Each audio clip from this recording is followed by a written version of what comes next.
Hello students. बच्चों, इससे पहले की वीडियो में हम बात कर रहे थे कुछ मैथमेटिक्स क्लास 10 की एक्टिविटी से रिलेटेड, या जिनको हम कह सकते हैं कि मैथमेटिक्स के प्रैक्टिकल्स। तो बच्चों देखो, मैथमेटिक्स में बेसिकली प्रैक्टिकल कुछ नहीं होता। क्या होता है, एक्टिविटी हुआ करती हैं। हम एक्टिविटी करते हैं, प्रैक्टिकल तो साइंस में हुआ करते हैं। तो एक्टिविटी के तौर पर किसी को डिमॉन्स्ट्रेट करके आसानी से कोई बात समझाई जा सकती है, इसलिए हम उसको एक्टिविटी कहते हैं। प्रैक्टिकल में क्या होता है कि हम प्रैक्टिकल करके दिखाते हैं कि ये आउटपुट निकल करके आएगा इसका, ऑब्जर्वेशन, कैलकुलेशन। तो बच्चों, इससे पहले की वीडियो में मैंने कुछ प्रैक्टिकल्स या एक्टिविटी अपलोड की थी। उम्मीद है कि आपने देखी होगी। अगर नहीं देखी है तो देख ले, आपके कहीं न कहीं काम आएंगी। और इसको भी देखें, ठीक है। इससे पहले की वीडियो में मैंने आपको क्या बताया कि कंसिस्टेंसी की कंडीशन ग्राफ के थ्रू और डिस्टेंस फार्मूला ग्राफ के थ्रू कैसे फाइंड आउट किया जा सकता है। तो अब आप देखो, हमने यहाँ पे क्या लिख रखा है कि to verify the basic proportionality theorem. Basic proportionality theorem, जिसको थेल्स ने डिस्कवर किया था, बनाया था। तो थेल्स भी नाम लिखा जा सकता है, to verify the Thales theorem, या हिंदी में इसको कहते हैं क्या कि आधारभूत अनुपातिकता प्रमेय। बहुत मुश्किल, बहुत डिफिकल्ट नेम लगता है, बहुत लेंदी सा लगता है। तो हम अपने इंग्लिश पे ही रहते हैं कि to verify the basic proportionality theorem. तो बच्चों, ये हमारे ट्रायंगल चैप्टर है, जो चैप्टर नंबर 6 उससे रिलेटेड है। उसमें 3-4 थ्योरमें थी। हमने जब चैप्टर अपलोड किया तो उसमें ये सभी थ्योरमें और इनके कन्वर्स प्रूव करके दिखाए, और वो प्रूव करने के बाद कन्वर्स भी उनके प्रूव किए, एग्जाम्पल्स भी किए, एक्सरसाइजेज भी की, एक्स्ट्रा क्वेश्चन भी नहीं किए। लेकिन जब तक फर्स्ट टर्म होगा तब तक हम कुछ एक्स्ट्रा क्वेश्चन भी उस पर अपलोड कर देंगे, ठीक है ना। तो ये पहले ही था, to verify the basic proportionality theorem.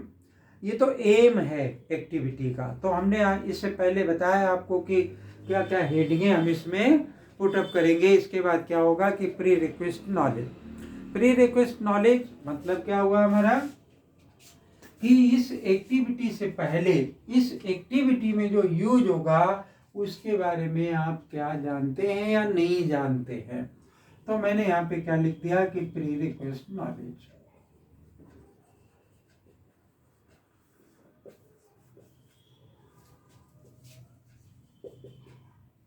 ठीक है।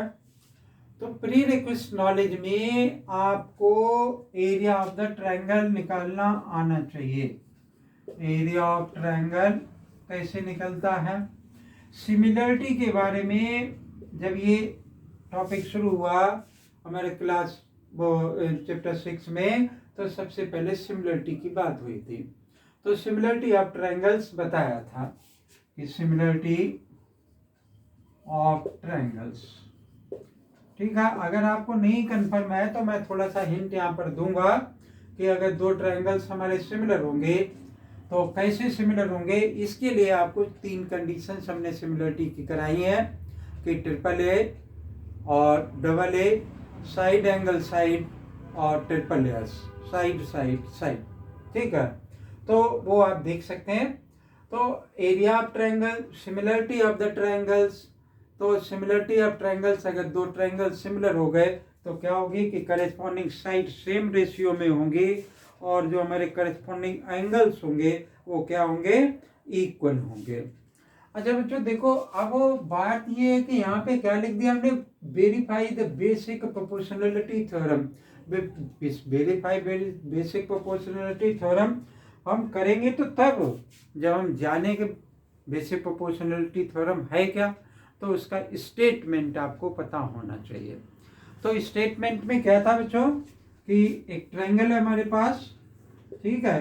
किन्हीं भी दो साइड्स को ज्वाइन करती हुई एक लाइन अगर पैरेलल हमने ड्रॉ की, यानी ये लाइन इस लाइन के हमने पैरेलल ड्रॉ कर दी, तो ये बाकी दो साइड्स को दो डिस्टिंक्ट पॉइंट पर डिवाइड करती है, और डिवाइड भी ऐसा करती है कि उनको सेम रेशियो में डिवाइड करती है।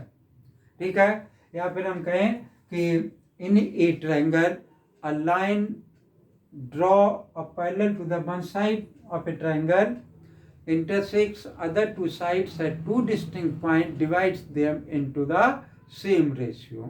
ठीक है, तो सेम रेशियो का मतलब ये अपान में ये बराबर ये अपान में ये, या ये अपान में ये बराबर ये अपान में ये, ठीक है, या ये अपान में ये बराबर ये अपान में ये। तो it means the ratio must be the same in the case of the basic proportionality theorem. BPT theorem या थेल्स थ्योरम में क्या कह रहा है कि जो रेशियो है वो रेशियो सेम होना चाहिए। तो इसको हम एज ए एक्टिविटी कैसे करेंगे? तो इसके लिए एक तो हमारे पास क्या है कि मटेरियल रिक्वायर्ड, भाई मटेरियल रिक्वायर्ड। तो अब देखो बच्चों, मटेरियल रिक्वायर्ड जो है हमें किस किस चीज़ की ज़रूरत पड़ेगी। तो जैसे अलग अलग आप देखेंगे कि अलग अलग बुक्स जो हैं, अलग अलग ऑथर्स राइटर्स जो है वो अलग अलग तरीके से इसको प्रूव कराते हैं। ठीक है, लेकिन अल्टीमेटली क्या होता है कि सबके सब क्या करते हैं कि हमें जो है जो ये प्रूव कराते हैं उसमें एक पैरेलल लाइन बोर्ड की ज़रूरत पड़ती है। अब पैरेलल लाइन बोर्ड अगर हमारे पास नहीं होगा, जैसे यहाँ तो हमारे पास ये सिंपल बोर्ड है, इस पर कोई पैरेलल लाइन बोर्ड तो है नहीं, है ना। तो पैरेलल लाइन बोर्ड क्या होता है वो अभी हम बताएंगे आपको। तो हमें क्या होता है कि अल्टीमेटली सभी जितने भी बुक्स आपको लैब मैनुअल मिलेंगे सब में कहीं ना कहीं parallel line board word use करेंगे। ठीक है, या लकड़ी का भी हम पैरेलल लाइन बोर्ड बनवा सकते हैं, क्योंकि मैंने बच्चों को कभी प्रैक्टिकल कराया था इस पे, तो वो पैरेलल लाइन बोर्ड लकड़ी से बनवाया था, और लकड़ी के साथ में लाइट लगाई थी, और लाइट से फिर थ्रेड के थ्रू मैंने देखा था कि पैरेलल लाइन शैडो के अकॉर्डिंग कहाँ पर जाती है, क्या रेशियो सेम आता है उसका, है ना। तो देखो और हमारी बुक में जैसे जो एनसीईआरटी बुक है उसने सिमिलरिटी प्रूव करने के लिए क्या किया कि ऊपर से लाइट का फोकस मारा। अब ऊपर से लाइट का जैसे हमारी ये हाथ दे रखा है, तो ठीक है, तो इस पे जैसे इस लाइट के ये फोकस आ रहा है, तो यार नीचे जो इसका शैडो है हमारे इस हैंड का, उस शैडो उसका शैडो और हाथ का जो, तो क्या होगा कि सिमिलर होगा, एक जैसा होगा, देखने में एक जैसा होगा, लेकिन साइज उसका अलग अलग होगा। कांग्रुएंसी और सिमिलरिटी में क्या डिफरेंस है, इस तरीके से टीचर क्वेश्चन पूछ सकता है वाइवा में। तो कांग्रुएंसी वो होता है जो कि सेम शेप और साइज का हो, सिमिलरिटी वो होता है जो सेम शेप का हो बट डिफरेंट साइज का हो। तो पहले हमें क्या पता होना चाहिए कि सिमिलर इसका स्टेटमेंट क्या है। मटेरियल रिक्वायर्ड में क्या है कि भाई स्केल होनी चाहिए, इरेजर होनी चाहिए, रबर होनी चाहिए, पेंसिल होनी चाहिए, एक हार्ड बोर्ड होना चाहिए। हार्ड बोर्ड अगर नहीं भी है तो हमारे पास जो डेस्क होगी उसको हम हार्ड बोर्ड मान लेंगे, ओके। और उसके ऊपर क्या है कि सीट पे लगा लेंगे, एडजस्ट कर लेंगे, नहीं एडजस्ट होगी तो हम इस तरीके से रख भी लेंगे। स्केल होगी, और पैरेलल लाइन ड्रॉ करने के लिए हमारे पास कोई न कोई इक्विपमेंट होना चाहिए। ठीक है, इतनी सब चीज़ें हमें किस में अवेलेबल हो, मटेरियल रिक्वायर्ड में। ठीक है, अब तो ये हुआ। अब मेन बात जो है इसमें वो क्या है कि थ्योरी।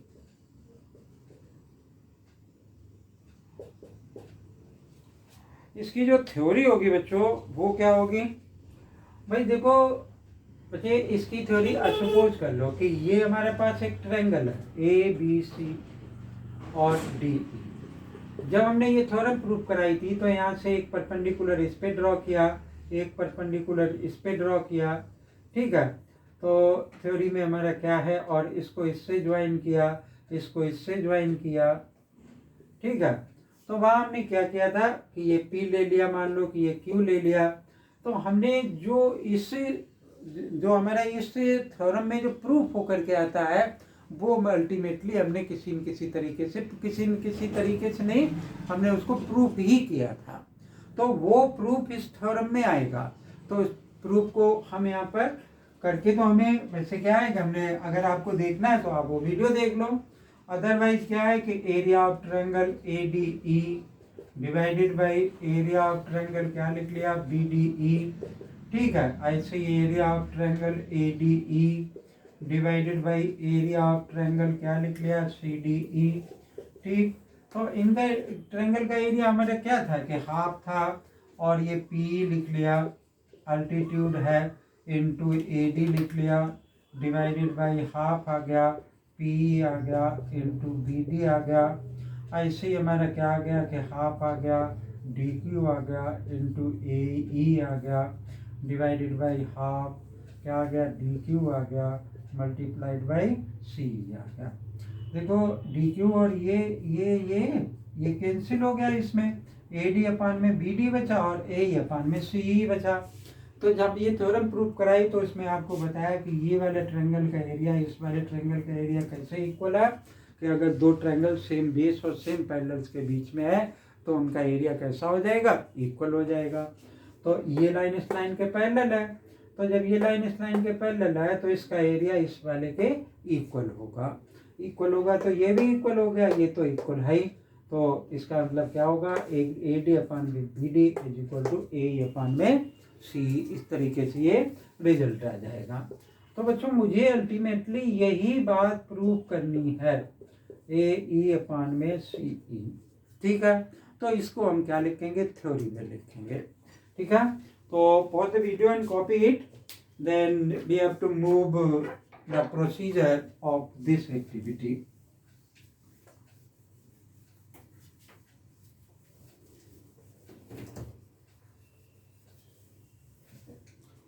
देखो बच्चों, हम क्या बता रहे हैं आपको कि यहाँ पे लिख दिया हमने प्रोसीजर।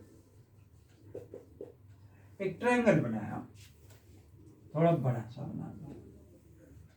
हम आपसे क्या कह रहे थे कि हमें एक पैरेलल लाइन बोर्ड की जब रिक्वायरमेंट होगी, parallel vertical parallel line board. Parallel line board क्या है हमारे पास, वही ऐसा कोई बोर्ड है जिससे कि हम आसानी से पैरेलल लाइंस ड्रॉ कर सकते हो। उसको हम पैरेलल लाइन और किसी पे ड्रॉ की तो वो बोर्ड हो गया। ठीक है, तो वो बोर्ड बनाने के लिए हमें क्या है कि या तो हम लकड़ी से बनाएं, ठीक है, या फिर हार्ड कार्डबोर्ड से भी बनाया जा सकता है। तो हमें इन सब चीज़ों की कोई रिक्वायरमेंट नहीं है। हम क्या करेंगे कि हमारा काम है ये कि जैसे सपोज करो कि आपने ये ट्रायंगल बनाया, हम कहते हैं कि ऐसा ट्रायंगल मत बनाओ, इस टाइप का राइट एंगल ट्रायंगल बना लो।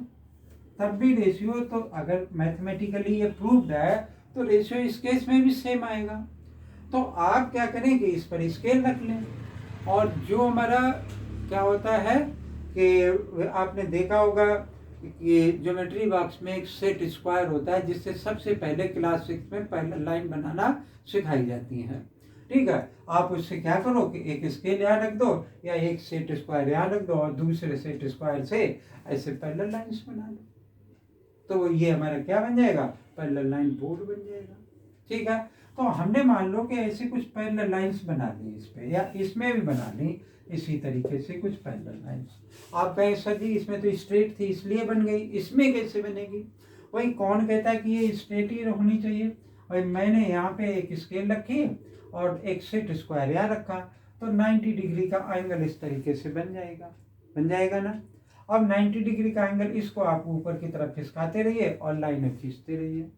ठीक है, तो इस तरीके से पैरेलल लाइंस यहाँ से ड्रॉ हो जाएंगी। अब देखो क्या हुआ बच्चों कि हमारा क्वेश्चन क्या था, हमारा क्वेश्चन ये है कि divide them into the same ratio. अगर ये लाइन इस लाइन के पैरेलल है तो ये अपान में ये बराबर ये अपान में ये क्या होगा, हमेशा इक्वल होगा। या फिर बच्चों मान लो ये लाइन इस लाइन के पैरेलल बनाए तो ये अपान में ये बराबर ये अपान में ये हमेशा क्या होगा, कांस्टेंट होगा। यानी ABCDE। तो अब हमें पता है, तो लेकिन हम कैसे वेरीफाई करेंगे। तो आप क्या करो कि स्केल से इसको मेजर कर लो और इसको भी मेजर कर लो, स्केल से इसको भी मेजर कर लो, इसको भी मेजर कर लो।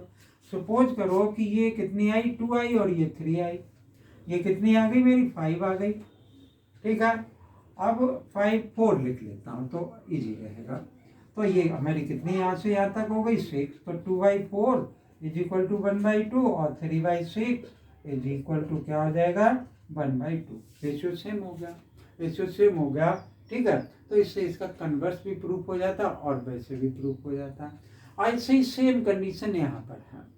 ठीक है ना, तो ये हमारे पैरेलल लाइन जो बनाई हमने, उस पैरेलल लाइन से क्या होगा कि अब आप सपोज कर लो कि ये लिखा हो, इसमें देख लो कि ABCDE कितने ही बनाए जा सकते हैं, नो प्रॉब्लम।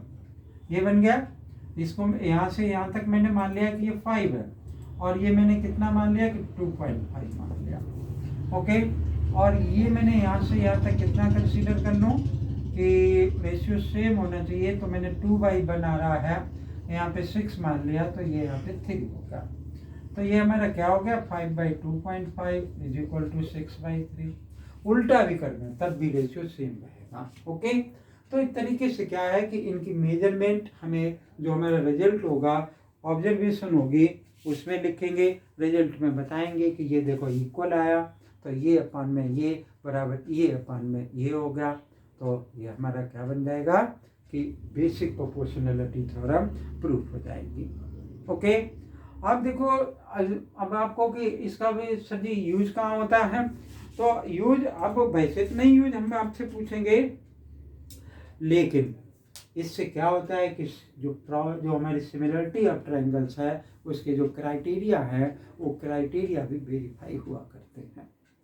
ओके, तो हम या फिर अब क्राइटेरिया जैसे अब मान लो कि एक पोल ये है, ठीक है, और एक मैंने इस तरीके से ऐसे पोल लगा लिया, दोनों की अगर मैं शैडो देखूं तो क्या होगा कि दो सिमिलर ट्रायंगल बनेंगे, तो रेशियो सेम होगा, तो उससे हम क्या करेंगे कि हाइट या शैडो की लेंथ निकाल सकते हैं। ठीक है, तो बच्चों ये क्या था, मेरा बेसिक प्रोपोर्शनैलिटी थ्योरम का प्रैक्टिकल था, जो कि बहुत ही इम्पॉर्टेंट है। ठीक है ना, जो कि मैं क्या कह रहा हूँ कि बहुत इम्पॉर्टेंट है, क्योंकि देखो अभी जो हमारा फर्स्ट टर्म है, उस फर्स्ट टर्म में एक ही चैप्टर है ज्योमेट्री का, ट्रायंगल, और क्लास 10th में सबसे इम्पॉर्टेंट चैप्टर यही है। ठीक है, ज्योमेट्री का सबसे इम्पॉर्टेंट चैप्टर यही है। अब तो अब उसमें एक तो ये दे रखा है, दूसरा क्या दे रखा होगा, पाइथागोरस थ्योरम, तीसरी क्या, एरिया थ्योरम डिलीटेड पार्ट में है ना, और या फिर criteria of the similarity of the triangles. तो ये कुछ हो सकता है, तो ये इसमें क्या है कि इन सभी को डोमिनेट करता है, या फिर जो है जो हमारी पाइथागोरस की थ्योरम है उसका भी इसी तरीके से प्रूफ किया जा सकता है, तो या फिर वो डोमिनेट करता है। ठीक है ना, तो उम्मीद है कि ये बात क्लियर हो गई होगी। प्रोसीजर हो गया, उसके बाद ऑब्जर्वेशन होगा, रिजल्ट होगा, और चाहो तो एप्लीकेशन लिख देना, नहीं तो 2 प्रिकॉशन लिख देना। और प्रिकॉशन में क्या लिखोगे कि भाई ये पैरेलल लाइंस जो है वो बिल्कुल एग्जैक्ट पैरेलल लाइंस होनी चाहिए, तभी रेशियो सेम आएगा, अदरवाइज रेशियो सेम नहीं आएगा। ठीक है ना, तो अब मैटर हमारा ये था कि यहाँ पर ये जो पैरेलल लाइंस है सारा रोल वही प्ले करते हैं। ओके, तो उम्मीद है कि ये बात आपको क्लियर हो गई होगी। अगर क्लियर हो गई हो तो वीडियो को लाइक करें, चैनल अगर सब्सक्राइब नहीं कर रखा तो आप ज़रूर कर लें, क्योंकि मैं आगे जो फर्स्ट टर्म का पेपर होगा उसके लिए एक से बहुत बढ़िया वीडियो आपके लिए अपलोड करूँगा। आप देखेंगे और फिर पेपर अटेम्प्ट करेंगे तो आपको लगेगा कि सबको पेपर मालूम था जैसे। ठीक है ना, तो इसलिए अगर चैनल सब्सक्राइब नहीं कर रखा है तो आप चैनल को ज़रूर सब्सक्राइब कर लें, ताकि सभी वीडियो आपको देखने के लिए मिले। और दूसरी बात बच्चों ये कि मैं ऑनलाइन क्लासेस लेता हूँ, और जिसकी की डिटेल जो हमारे डिस्क्रिप्शन बॉक्स में अवेलेबल होगी, और वहाँ से आप व्हाट्सएप नंबर से मेरे से कांटेक्ट कर सकते हैं। थैंक यू, जय हिंद।